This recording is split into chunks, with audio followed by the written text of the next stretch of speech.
Welcome to జీపీకే creation. ఈరోజు మనము భక్త ప్రహ్లాద స్వామికి దర్శనమిచ్చినటువంటి నరసింహస్వామి యొక్క టెంపుల్కి మనం వచ్చి ఉన్నాము. సో ఆ యొక్క టెంపుల్ చాలా చిన్నదిగా ఉంటుంది, కానీ విశిష్టత చాలా గొప్పదనమాట. సో ఎటువంటి శత్రు బాధలున్నా సరే, ఎటువంటి బాధలున్నా సరే ఇక్కడికి వచ్చి కానీ దర్శనం చేసుకున్నట్లయితే మనకు ఆ బాధలన్నీ తొలగిపోతాయి అనేసి ఇక్కడ ఈ భార్గవ స్వామికి ఇక్కడ మొట్టమొదటిసారిగా ఇక్కడ దర్శనం ఇచ్చారు. కాబట్టి ఈ యొక్క 9 క్షేత్రాలలో ఇది వన్ ఆఫ్ ద ఫేమస్ క్షేత్రం అనమాట. ఆ క్షేత్రాన్ని నేను మీకు ఇప్పుడు చూపిస్తాను, చూడండి.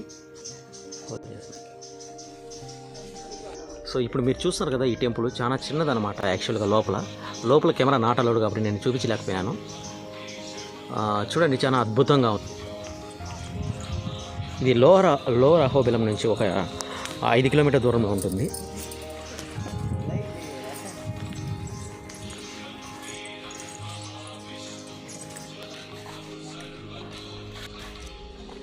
ఇక్కడ కోనేరుని కూడా మనం ఇప్పుడు గమనించవచ్చును.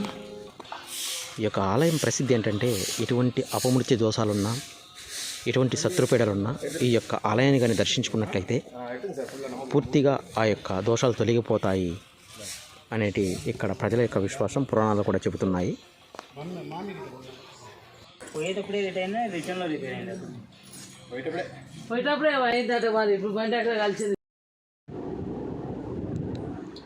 స్థల పురాణం ప్రకారము ఇక్కడ భార్గవ రాముడు తపస్సు చేశాడు కాబట్టి ఈ ఆలయానికి భార్గవ నరసింహస్వామి అని పేరు. సో ఇప్పుడు మీరు చూస్తున్నారు భార్గవ నరసింహస్వామి యొక్క ఆలయం లోపల భాగాన్ని. సో ఇలాగా ఈ ఆలయం 9 నరసింహ ఆలయాల్లో ప్రసిద్ధి చెందినటువంటి ఆలయం. సో మరిన్ని వీడియోస్ కోసం మన ఛానల్ సబ్స్క్రైబ్ చేసుకోండి. Thank you so much your time.